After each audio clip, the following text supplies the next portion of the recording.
Di ba February 14 ngayon? Dahil February 14 nga ngayon mga idolo, alam nyo ba kung anong hero ang pinakamagandang gamitin ngayon? Ay siya, para malaman nyo, panuorin nyo itong video ko mga idolo. Dito ngayon yung makikita mga idolo na ginamit ko itong si Barat. Nyo kasi mga idolo, pag ganitong February 14 at Valentine's Day mga idolo, kailangan natin ng hero mga idolo na malakas dumila at malakas kumain mga idolo. Yun bang tipong sumusubo mga idolo at angkop nga ang Barats dito mga idolo. Dahil nga matapos kang dilaan ito, siguradong isusubo ka nito.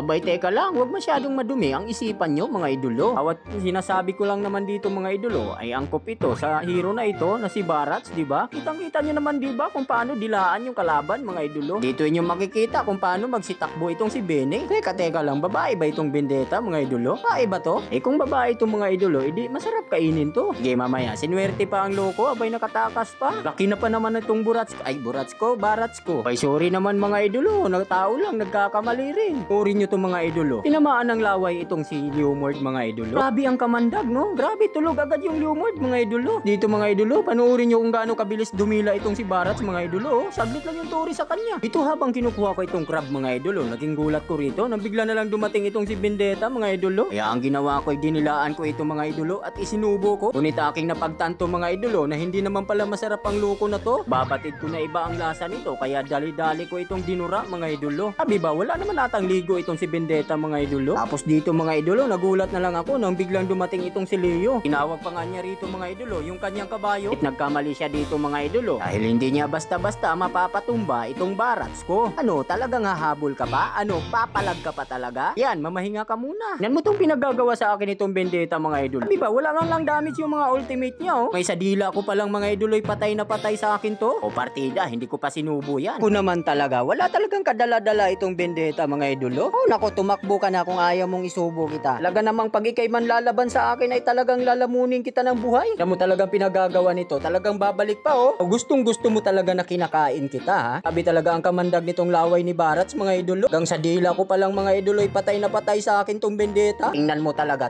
namang nanlalaban pa. Naku, sinasabi ko nga sa'yo, di ba? Walang damage sa akin yung ultimate mo. Kaya tumakbo ka na lang pag ako ang nakaharap mo. Dahil kakainin lang kita ng buhay. Ay, teka nga. Mukhang pakalat-kalat itong kabayo. Subo nga mo.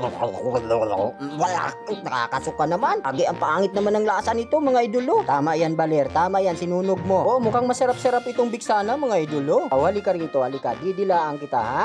Tingnan mo naman mga idolo, sa laway ko palang talagang natutunaw yung biksana mga idolo, di ba? Kitang-kita po natin kung paano ko nilaan yung biksana mga idolo. Grabe naman talaga ang kamandag nito. Ang lakas naman ng loob nitong Leomord mga idolo. Grabe naman tong Leomord mga idolo, galit na galit. Dinilaan ko lang naman si biksana. Hindi ko naman kinain to.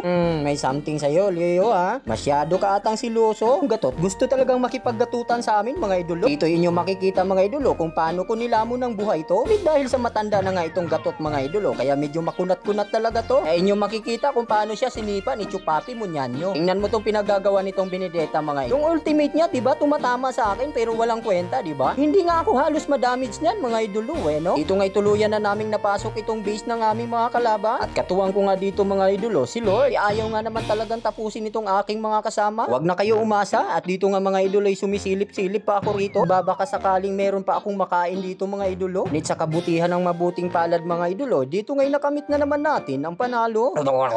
Grabe naman talaga ang sarap mga idolo. Kung umabot ka sa part ng video na to mga idolo, maraming salamat sa iyong suporta.